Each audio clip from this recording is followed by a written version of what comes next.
दोस्तों, आपने काली शक्तियों की कहानियां तो बहुत सुनी होंगी, लेकिन क्या आपने कभी एक जिन की सच्ची मोहब्बत की दास्तान सुनी है?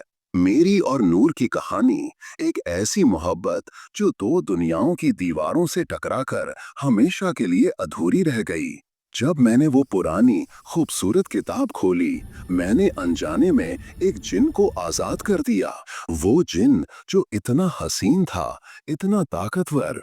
उसने मेरी पाक रूह को देखा और पहली नजर में मुझसे मोहब्बत कर बैठा। शुरू में मैं डरती थी, लेकिन नूर ने मुझे कभी तकलीफ नहीं दी।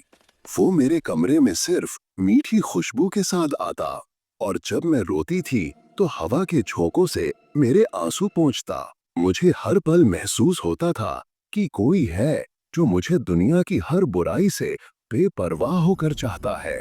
धीरे धीरे नूर की खामोश मोहब्बत मेरे दिल में उतर गई। रातों को मैं उसे आवाज देती और वो कमरे की रोशनी हल्की करके जवाब देता। वो जिन था, पर मुझे इंसानों से भी ज्यादा समझता था, और मुझे उस अनजान जिन से बेइंतहा मोहब्बत हो गई थी। पर हमारा ये राज ज्यादा दिन छिप नहीं सका। जब घर वालों ने मेरी शादी फरहान से तय की तो नूर घबरा गया। वो मेरा प्यार था, पर दुनिया के लिए एक खतरा। नूर ने फरहान को दूर भगा दिया। उसने मेरे वालिद को ख्वाब में आकर रोते हुए कहा, अगर तुमने रीमा को मुझसे छीन लिया तो मैं अपने गम में बर्बाद हो जाऊंगा। फिर जब आलिम साहब ने उसे बुलाया बुलाया तो वो जिन चिल्लाया नहीं, वो रोया। उसने सब कुछ ऑफर किया, दौलत, ताकत, सब कुछ। बस इतना कहा, रीमा को मेरे पास रहने दो।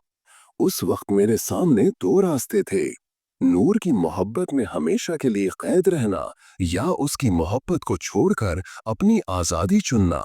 मैंने आंसुओं के साथ कहा, नूर, तुम्हारी मोहब्बत सच्ची है, पर हम एक नहीं हो सकते। तुम्हारे इश्क में मैं अपनी आजादी खो दूंगी, और मेरी खुशी मेरी आजादी में है। मेरी ये बात सुनकर नूर तड़प उठा। उसने एक गहरी सिसकी ली और हमेशा के लिए चला गया। नूर चला गया, मैं आजाद हो गई, पर मेरा दिल हमेशा के लिए उसके पास रह गया। आज मैं एक आम जिंदगी जीती हूँ, पर वो किताब अब भी मेरे पास है। मैं उसे खोलती नहीं, क्योंकि मैं जानती हूँ कुछ मोहब्बत की दास्तानें अधूरी रहकर ही अमर हो जाती है। तो दोस्तों, आपको क्या लगता है, क्या मुझे नूर को छोड़ना चाहिए था? कमेंट में जरूर बताना, और इस सच्ची मोहब्बत की कहानी को लाइक करना मत भूलना।